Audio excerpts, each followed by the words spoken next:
Coming up on this episode of Free Lunch. Guess what, though? You wore that. Listen, Hell out of that.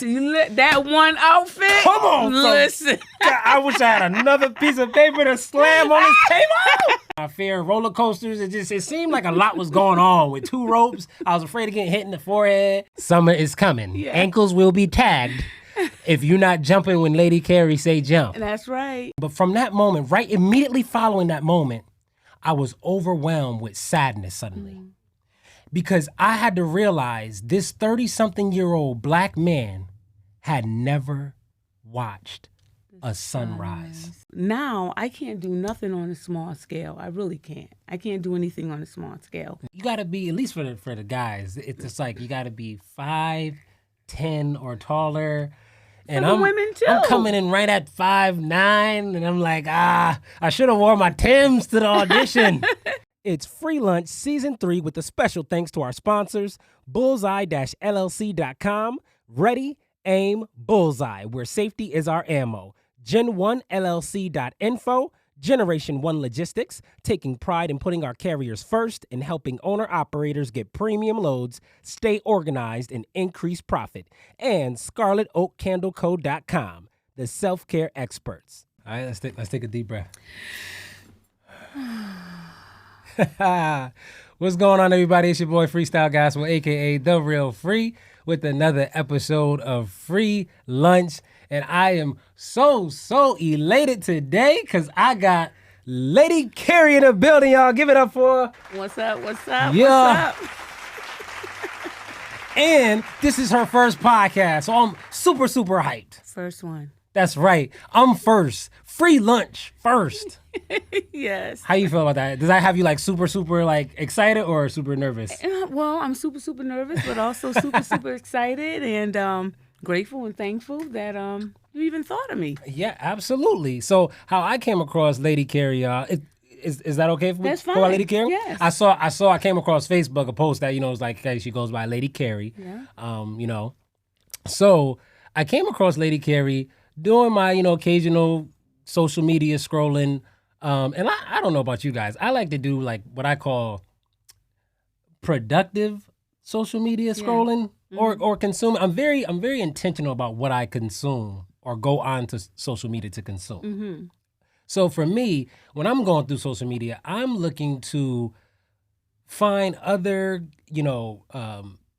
entrepreneurs, other creatives like myself, other, people doing amazing things in our community, people, organizations that are doing great things with young people, all the things that I'm passionate about. Yes. Anybody who's come on to the Free Lunch podcast thus far, we are in season 3 of all 3 seasons thus far. Everybody who comes up here some way connects with me on one of those planes. Yes. Either as an entrepreneur, a creative, person who's passionate for young people, people of faith, big on my Lord and Savior, Jesus Christ. Yes. I love my God.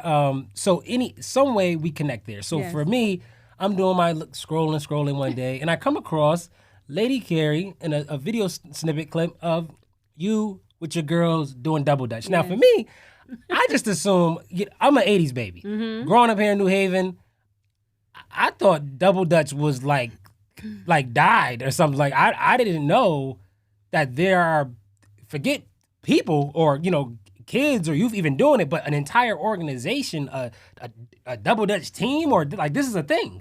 Yeah. Actually, it did die. Okay. So I wasn't too far off. No, you wasn't far off at all. Yes, it did die. I was a champion jumper back in the day. I started in 1978 when David Walker, who was a police officer in New York, him and his partner, and they came to Hartford, Connecticut to introduce double dutch to the schools and to parks and recreation. Okay. And that's where I started. So the police department introduced this? Yes, it was a retired police officer named David Walker. Actually, I have a relationship with his daughter. I talked to her actually yesterday. We have a relationship. Mm-hmm. And he started the American Double Dutch League, her father. Oh, he started it? Yes, he started it in New York. Wow. Yes, because he used to see the kids out jumping and stuff. Yeah. And pretty much to keep the kids out of trouble.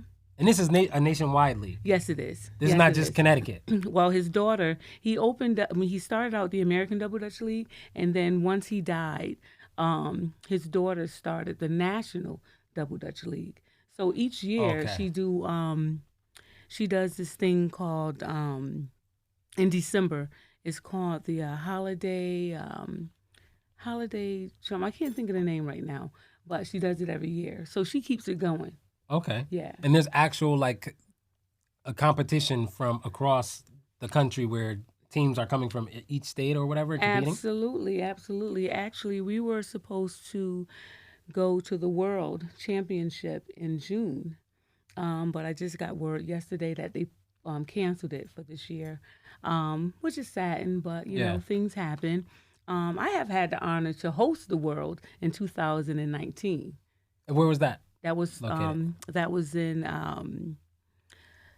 not Southington, Torrington. Tolland? Tolland, yes.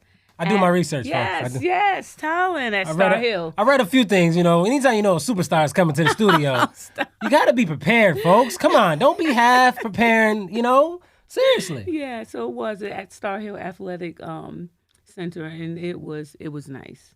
It was really nice, and we had jumpers that came from all over. We had Japan in the house. Now, what I will say is that cover my notes here.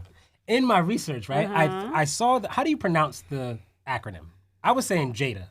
It is. Okay.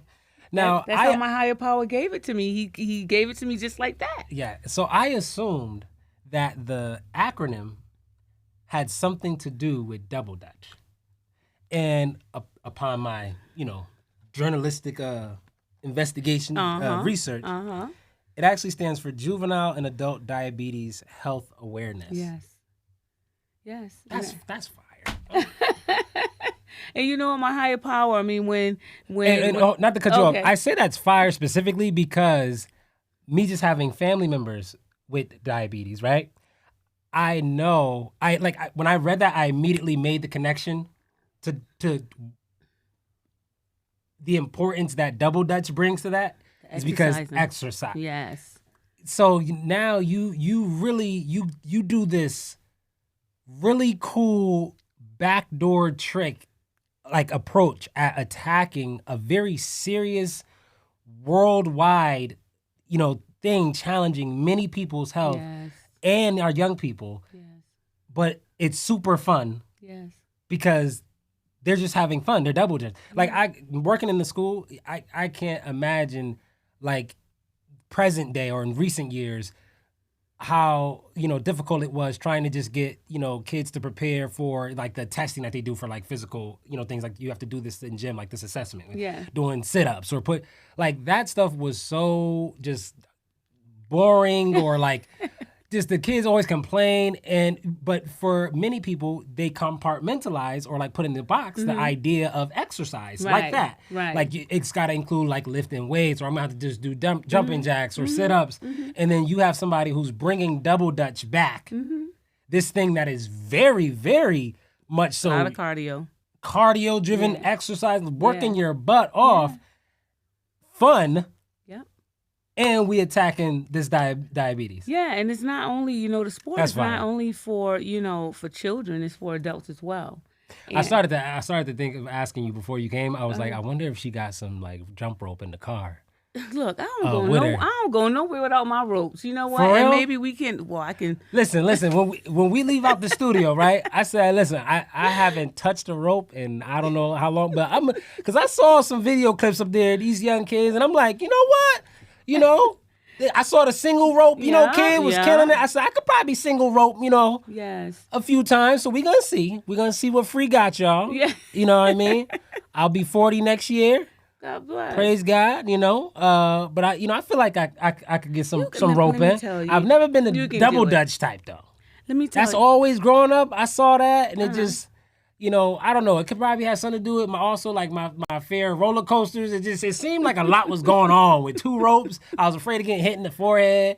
I don't know. Maybe I had flashbacks of grandma telling me get the switch. I felt like the jump rope was part of the switch. Right, when it hit you. You know what I mean? I was scared. So, but let me tell you, I can teach anybody. My youngest baby, is 4. Well, she started out at the age of 4. In your double Dutch program. Yes. 4-year-old. Yes, my 4-year-old. And they are jumping between two ropes. Jumping double Dutch between ropes. Two ropes that are intertwining. Yes. I don't know if you understand what I'm saying. There's two ropes. A person turning like has 2 ropes in this hand, and they got another person across with 2 ropes in their hand, and then you got a 4-year-old that jumps in between those 2 people. Yes. I gotta see. 1, 2. I gotta see when we get off air. You gonna show me a video of that? I will. Do you have receipts? I do. How they say you got receipts of that? Yes, I do. All right. I got receipts of everything that I do. Yeah. So I mean, like you said, when you seen the news, those people, the anchor men and women, they didn't know how to jump double Dutch.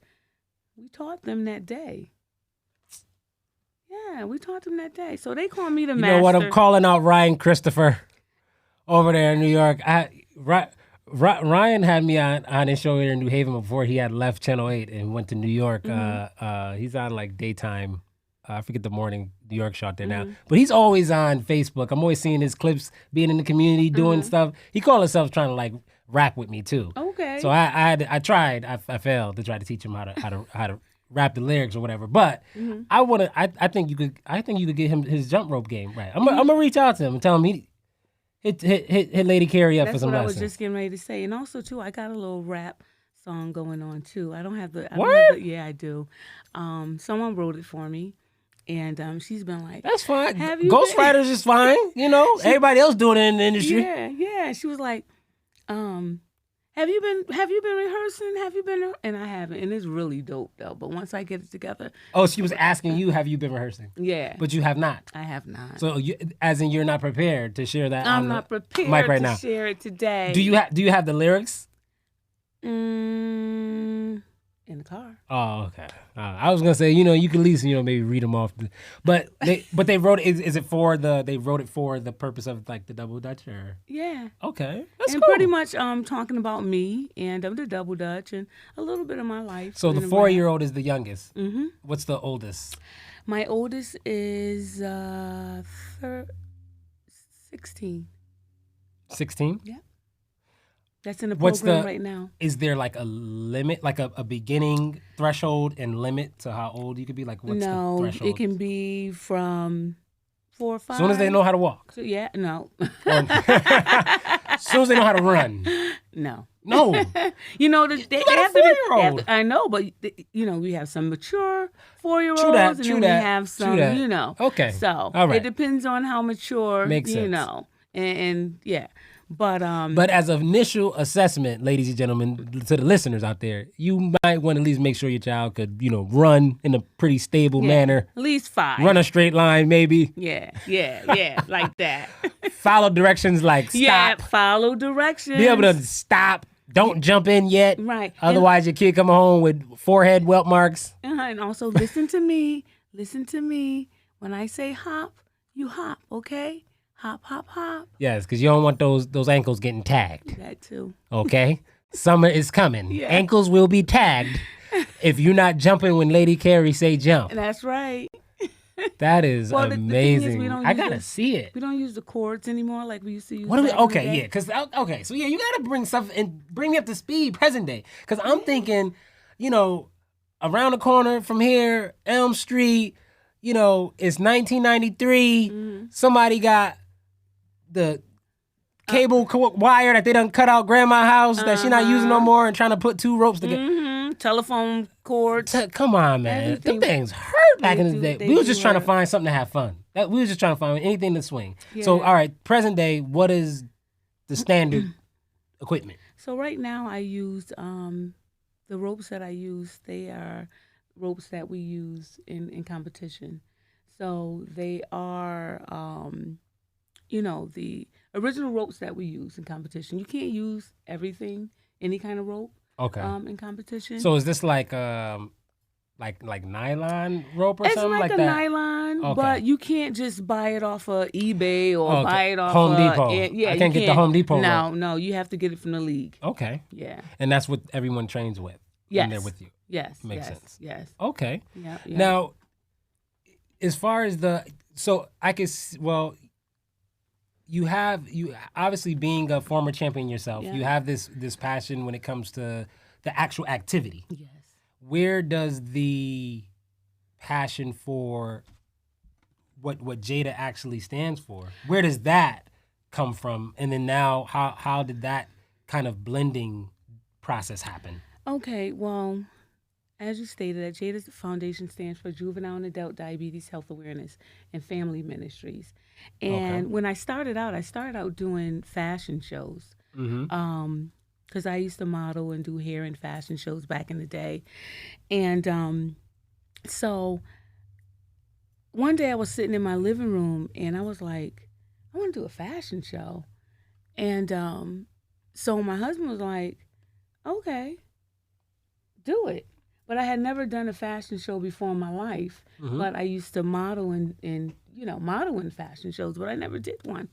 So I said, okay.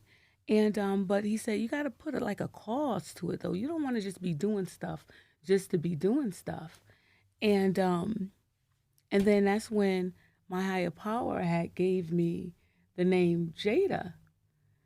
And only the name. Yeah, just not necessarily the acronym or what the meaning. The acronym. Oh, yes. okay. Gave you the okay. Yeah. The whole thing. All right. I mean the acronyms. Yeah. Yeah.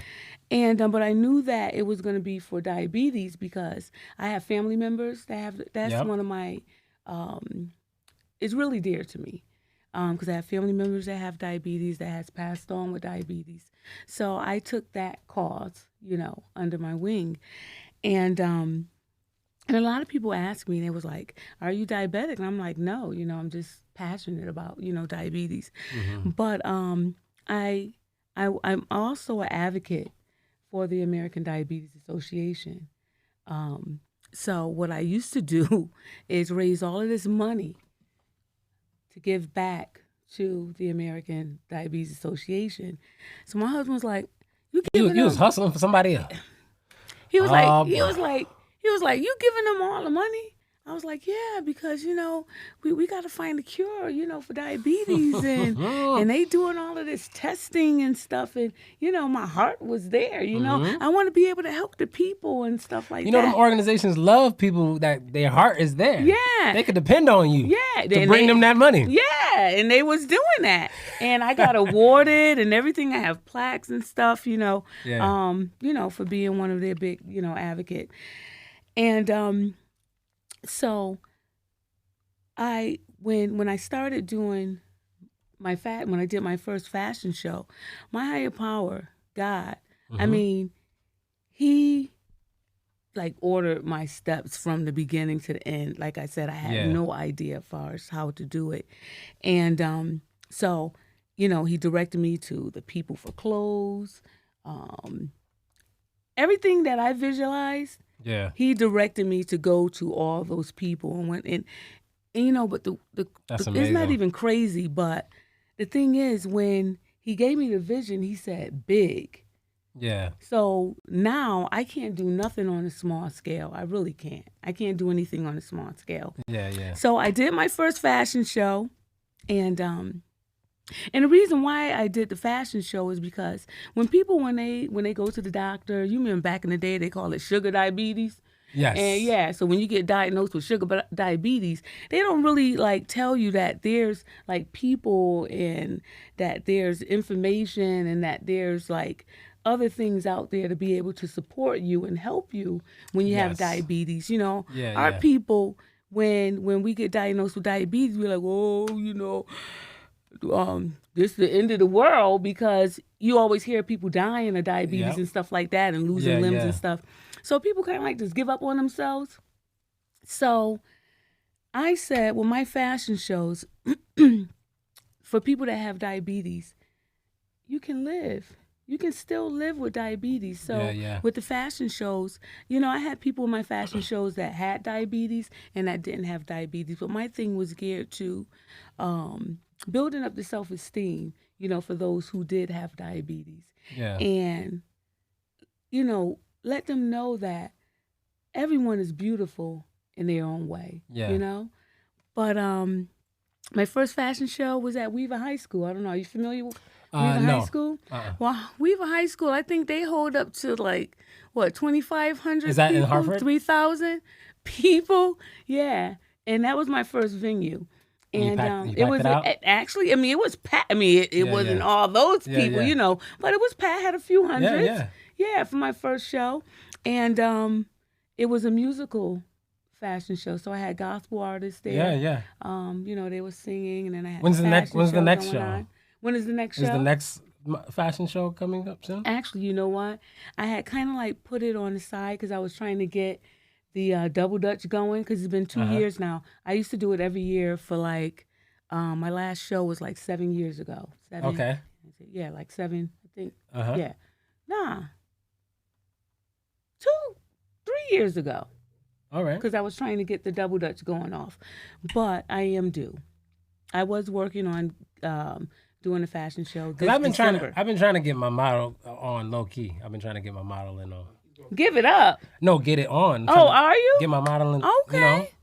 Okay. I haven't been successful yet. You know, ain't nobody trying to put a brother on. Y'all better stop playing with me. And I let my beard start growing in. But listen. It's it's still a little beady on the side. But if I get a good brush, look, let me tell you don't even see that beady now. I blend it in real nice. Look, you know what I'm saying? My fashion show is going to be, I'm going to give you your start. How about that? Listen, it'll be another first. See? Your first podcast here. My first modeling show. But you know what, though? But with my fashion show, right? All the people that modeled for me, I accepted them all, you know, because at one point in time I did a fashion show before, and you know, they have like different designers like picking different people to wear their clothes. Oh, yeah. And that's why I'm not getting picked, because they got those people that they got their own look they want. Those people, okay, those people, not me. So even though I was doing my own fashion shows, but I was just doing it because I wanted to do it, you know, somebody else's fashion show. And I got chosen, you know, but I only had one outfit. I only had one outfit because I wasn't a size 0. I wasn't a size 2. Or I wasn't a size 5. But I thought they're supposed to supply the outfits more than, you know, whatever. Yeah, they do. But guess what? They were just catering to the little people. Oh, okay. So they just had more of the other sizes. Yes. When it came your size, they only had one outfit for me, right? But guess what, though? You wore that. Listen, that one outfit. Come on, listen. I wish I had another piece of paper to slam on this table. And I'm gonna that outfit. I'm gonna sing you the picture too of that one outfit. Stop playing. When I say, I worked that runway, that red carpet with that one outfit. Because guess what? They're going to remember me in that one outfit. Wear that outfit twice on the record. Down, back up, and then down again. That's exactly how I did it. For y'all that missed it. But you know what? And after that show, I said I would never make anyone feel the way that I felt on that day, just having one outfit. Even though I worked it, you know? Yeah. But I said I would never let anybody feel like that. So when I did my casting, and people was like, "Oh, I never did fashion shows before." Those are the people that I wanted. I didn't want the ones that you know wanted to get out there and make it about them, and you know, with the skinny waist. And I took all flavors. I took short, fat, skinny, tall, whatever. The height I took thing, all flavors. Man. Like it's like you gotta be, at least for the guys, it's just like you gotta be 5'10" or taller.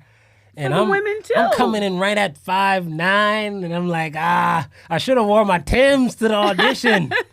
But you know what? But that's for you know the professionals and stuff like that. Yeah, man. But that's the reason why. But one thing about and that's how I know that my organization is blessed. Because when like each and every one of those models, they all came out on that runway at least 3 times.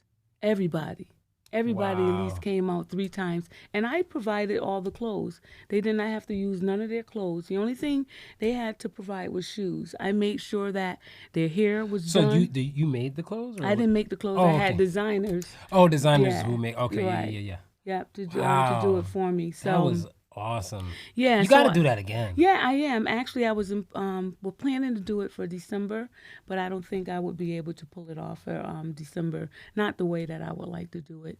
So I may just carry it over. What do you think, or what do you perceive as the biggest hurdle to pulling it off this year, December, the way you want to? Well, it's just that, I have the Junior Olympics that I'm bringing my young people to. And when is that? So we're trying, that is in July. Mm-hmm. Yeah, but we're trying to raise money. Seemingly significant amount of months away from December. Yeah, I know that. All right, so then what's getting us hung up at July? Well, my thing is, right, when I do big events. Yes. And I like to give it my full attention. Yes. And I know how I like for things to be done. And like I said, I don't do anything on a small scale. Correct. So, yeah. So I need a little bit more time to get all the things that I need. Prior to this year, was it just that one that you ended up doing that you just told me about? As far as fashion shows? What, me? Yeah. What do you mean? That you put on, the fashion show that you just told me about. No, I put on several. Several, right? So when all the ones you put on, did they have, were they theme-based? Yes. Actually, yeah. Okay. Spring flings, I was doing 2 in 1 year. Yeah, I was doing one in the spring, and I was doing one for the fall, for the winter, November. And by theme, for me to be more specific, I'm saying, did the outfits that even the designers put together, did they all seem to kind of have this common string that's tying all the looks together or something? They had each designer had their own theme. Everybody had their own thing.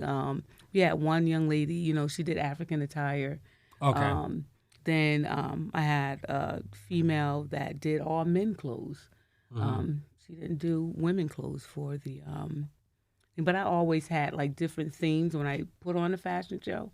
I always had different name themes of the shows, spring fling. I had heels and bags, and a few heels others. And bags. Yeah. So I mean, everybody at least had a look that was heels. With some kind of bag. Yeah. Ooh. Yeah. Money bag. I'm the man with the shoes and money bag. Better watch your mouth. No, it ain't that. That's how I'm wearing it. That's how I'm wearing mine. Okay? I'm the man with the bag. When they say get the balls, I came. You sent for me, I'm here. Yo. That's what, I think. You with me everywhere I go. I love it. They gonna know ahead of time. Yo.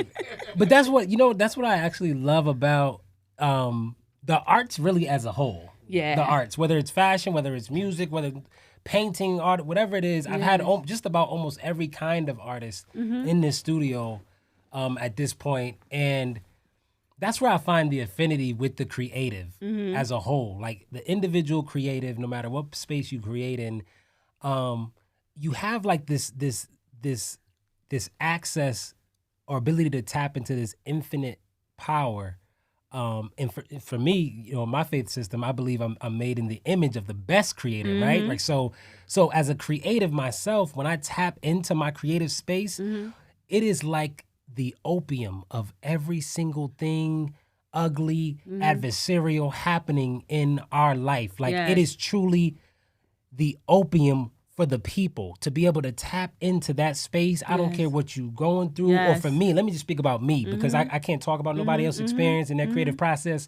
But for me, I am able to really wash away every pain, every circumstance from a little boy growing up in here in the inner city, young teenage parents, living with great grandma, the dope dealing uncles, whatever, in out the house, all of the mess that inner city, stuff comes with. Yes. I was able to be blessed to have these creative talents that, grandma could find me off in the distance corner of a bedroom, looking out the window with the sketchbook, trying to just draw while meanwhile, the other side of the house, you could hear glass being broken or her yelling, cussing out one of the, young uncles to get out of her house with them drugs. Yes. I'm just lost absorbing the opium of my creativeness, like, and it just, you feel, and I think for Black people especially, Yes.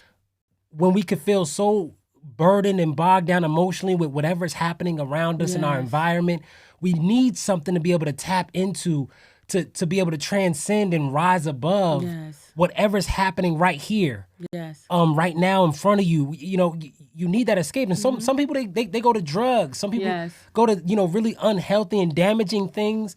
And I understand it as much as I disagree with it. I don't do that for me, but I understand that that's what they're seeking to find, the thing that can heal and kind of subside this thing that I'm feeling now, whatever that hurt, whatever that doubt, pain.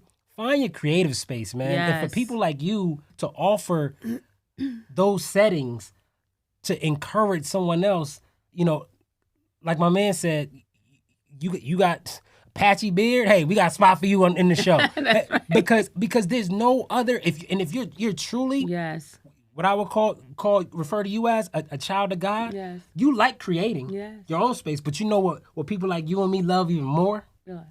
We like being a part of other creators' process. Yes. That's what's fire. Yeah.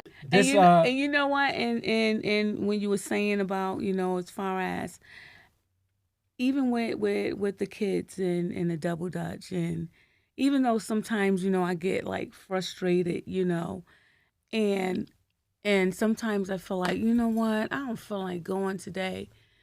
And when I get there, you know, these kids, man, they be like all over me. I mean, like soon as I walk in the door, Lady Carrie. And, you know, and back then, you know, when I used to jump, you know, that was a safe haven for a lot of us, you know. That was a safe haven for a lot of us because a lot of us was going through some things, you know. I'm also doing a documentary, too. It's called As the Ropes Turn. And some of my the people that came on that was former jumpers, and I didn't know until she shared, you know, about, you know, her story, and she witnessed her mother being murdered by her boyfriend, and she was coming to Double Dutch, you know, to get that off of her mind. She was coming to Double Dutch, and we never knew. Wow. And when she talked about it, I cried. Wow. I cried because this is one of my friends, my neighborhood friends, that was going through all of this, and we ain't even know because she had it covered. Right now, she's in therapy now, still today, because we didn't even know. I didn't even know that she was going through this stuff. Just like for the kids that's in my program, this is a way for them to get away from what's going on. We live in the inner city with all the gun shots and you know, people getting killed and, you know, robbed and all of that. And, you know, so when the kids, when they come to my program, you know, I try to protect them from all of the madness that's going on. And so in the summertime, what I usually do, are you familiar with the riverfront? No, I heard about you having lessons on the riverfront when I was doing my research.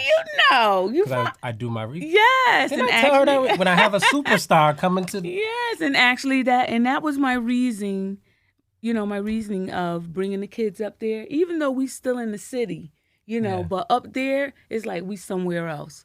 Yeah. And most of those kids never even been on the riverfront. And they live right in the city of Hartford. That's so true. Okay? That's so like when I tell you, listen, to your point, they living there that whole time, some kids never been to the riverfront. Yeah. I have this, it's almost embarrassing to tell. I've since, you know, gotten over that feeling of embarrassment and just realized, like, you know, I now use it as a testimony or a means to inspire somebody, hopefully, with this story. But I got into photography with helping a friend of mine some years back, like 5-6 years ago. He wanted to start a photography business. He didn't want to really do it by himself. And, you know, he had to learn how to, you know, take pictures. He wanted somebody, you know, come along with him on the journey. I was like, bet, man, I like creating, you know, so we got cameras. We started teaching ourselves how to, you know, take pictures. So this was like 6 years ago. Fast forward to maybe 4 years ago. So I'm well in my 30s 4 years ago. Mm-hmm. I'm 36 or something, right? I get this idea. I want to take a picture of a sunset, not a sunset, a sunrise. Mm-hmm. I want to get, because I see them on Google, right? And then like, that looks so beautiful. And I think I've gotten my photography skills at that time to a point where I could capture my own photograph and blow it up one day, put it on my wall of a sunrise. Right. So I go on my phone. You could look up the weather and find the exact time of sunrise. So I go to the beach, West Haven Beach, about 15 minutes or so from here. And I stand where, the sunrise is supposed to come. I got my tripod set up. I'm right on the rocks. Mm-hmm. It's like low tide, so the water's a little further back. I get to get a little further out there. And the time is like past that it said the sun is supposed to come up, right? So I'm looking in front of me out to the water, and then I'm looking to the left of me, because I might be off, the sunrise might be coming from over here. So I look to the left of me, and there's high-rise buildings, like apartment buildings off to the left. Mm-hmm. Now, it's about 5 minutes past the time sunrise is supposedly, supposed to be coming. And I look to the left, and I see what looks like this building that has an orange ball glowing on the corner of it, the top corner. Mm-hmm. And so I'm looking all over again. I'm still, playing with my tripod. I'm like, gosh, man, did I miss it? I probably missed it. And I keep looking to my left, and I keep looking at this light on this building, and this light, this ball, orange ball, keeps seemingly look like it's getting larger on this building. In about 7 minutes past sunrise, it clicks in my head, and I go, the orange ball on the building is separating from the building. Oh my God, that's the sun. That's it. I grab my tripod now, I gotta move it, I'm running. And I get whatever picture I can, but from that moment, right immediately following that moment, I was overwhelmed with sadness suddenly. Because I had to realize this 30-something-year-old black man had never watched a sunrise. To the point that I couldn't even, I didn't even know what it was when it was right in my face. Right. How beautiful some of these things are that our young people and old have access to right here and never have seen. Man, that hurt my heart so deep. It was beautiful, man. It was so beautiful. I was overwhelmed with so many emotions, joy, excitement. In a minute, it took him like in a glimpse it was gone, right? Yeah, man.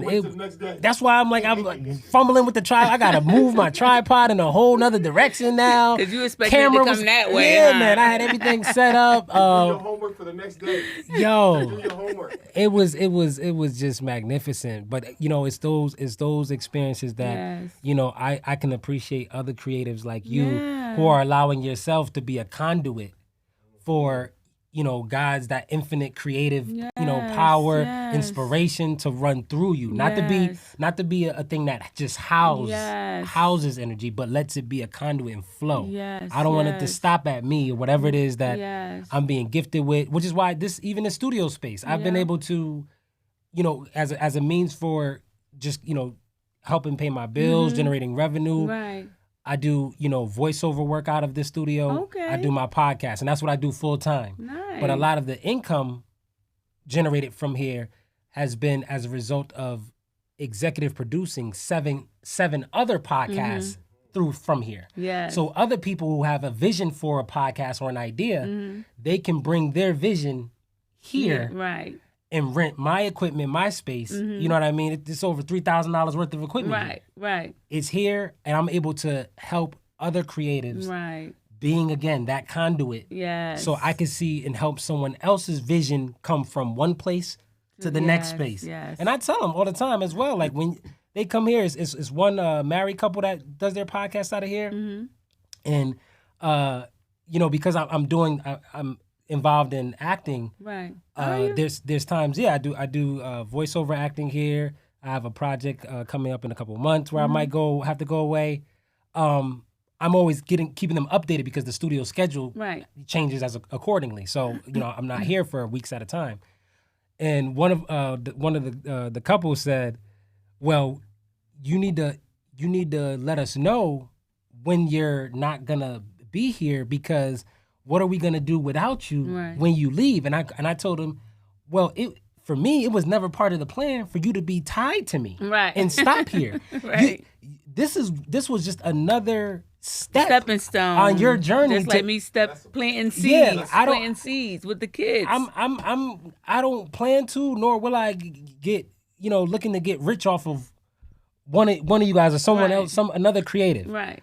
I am trying to be just that conduit. I'm one of your stops on your journey, somewhere higher. So, I want to see them flourish. I give them opportunities to learn all the fancy equipment. A lot of people are intimidated by all of it. I'm like, hey, learn it. Spend time to come, on off sessions when it's just downtime here in the studio, so I can show you how to do this. So when now I go on to my next step, and I'm not in this building no more because I'm somewhere else doing the next bigger thing, right? Yeah.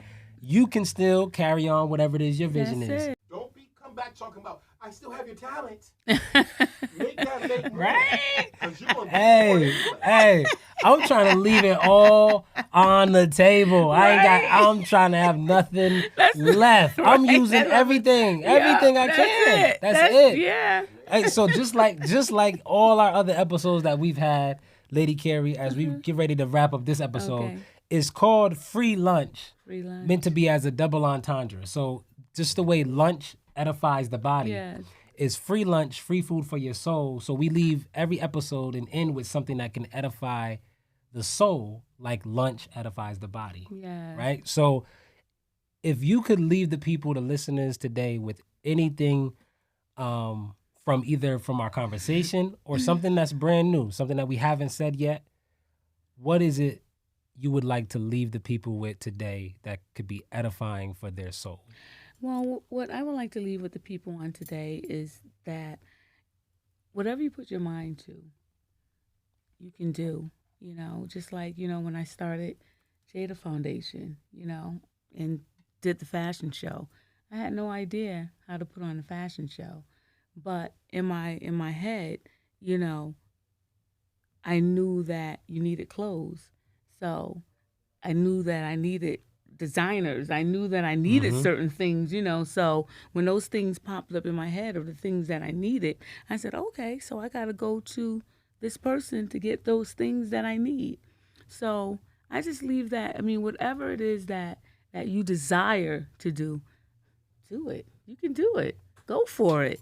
Expand on your dreams, whatever it is, Fire. If it don't work, okay, go to the next thing. Fire. More fire.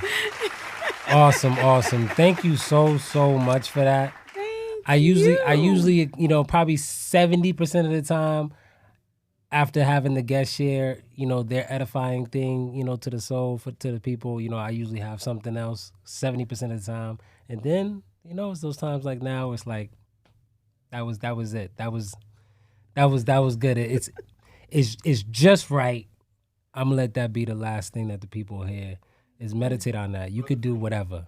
Get this work, y'all. That's it, right here. Tap into that power, okay? It's free lunch out here. Free food for your soul. Let's go, Lady Carrie. Thank you. Thank you again. Thank you. All right, y'all. Peace. Peace.